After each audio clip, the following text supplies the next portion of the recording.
50 ans après, j'ai retrouvé une adresse.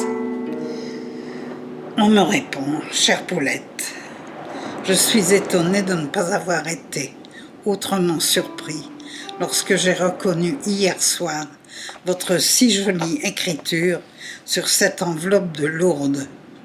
Est-ce que, au soir de la vie, je l'attendais? Oui, je suis bien ce monsieur-là, avec qui vous avez échangé il y a une 50aine d'années quelques correspondances. Mais par quel hasard avez-vous retrouvé une adresse qui a changé? De très peu dans la distance, 35 mètres à peine. Cependant suffisamment pour qu'effectivement l'ancienne soit totalement obsolète et que la lettre que vous y auriez adressée vous aurait certainement été retournée. À Paris, 35 mètres ou l'autre bout du monde, c'est à peu près pareil. En 3 pages, j'ai résumé une existence. N'est-ce pas dérisoire? Je ne l'avais jamais fait et il a fallu votre simple petite question d'une demi-ligne, que devenez-vous, pour que tout le film repasse en accéléré. Je pensais encore à lui, tout simplement.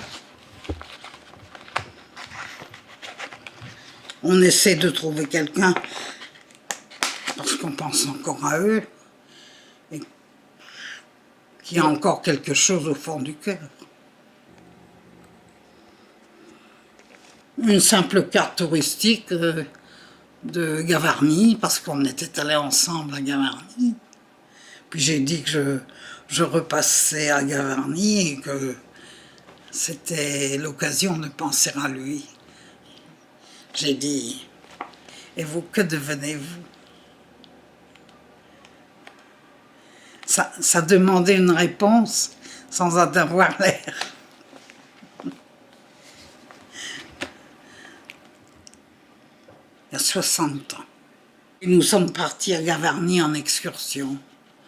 Et on était 2 filles et puis lui. Et non, on était 3 filles avec moi. 3 filles et lui. Bon, pourquoi il m'a choisi? Et comme on repassait par Paris, à l'époque, on s'arrêtait à Paris. Il est venu m'attendre sur le quai de la gare à Paris, le lendemain. Et puis, il m'a donné son adresse, je lui ai donné la mienne. Bon, à l'époque, on n'avait pas le téléphone. Alors, on s'écrivait de temps en temps, comme il a dit. Je l'aimais beaucoup.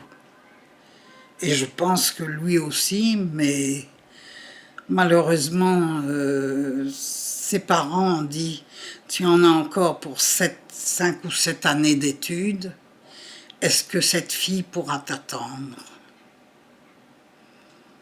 Et quand il y a eu une grève de 1 mois des postiers, il a profité de cette grève pour me dire: bon, on a bien vécu 1 mois sans correspondance, essayons de vivre chacun pour nous, c'est tout.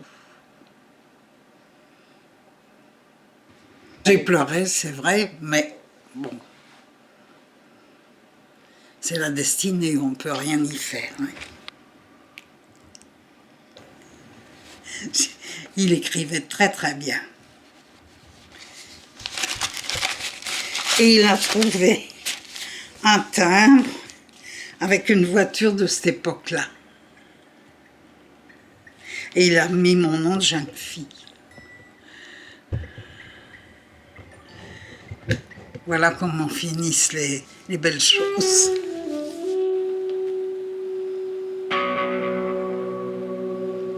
Non. Quand on a vraiment aimé, on n'oublie pas.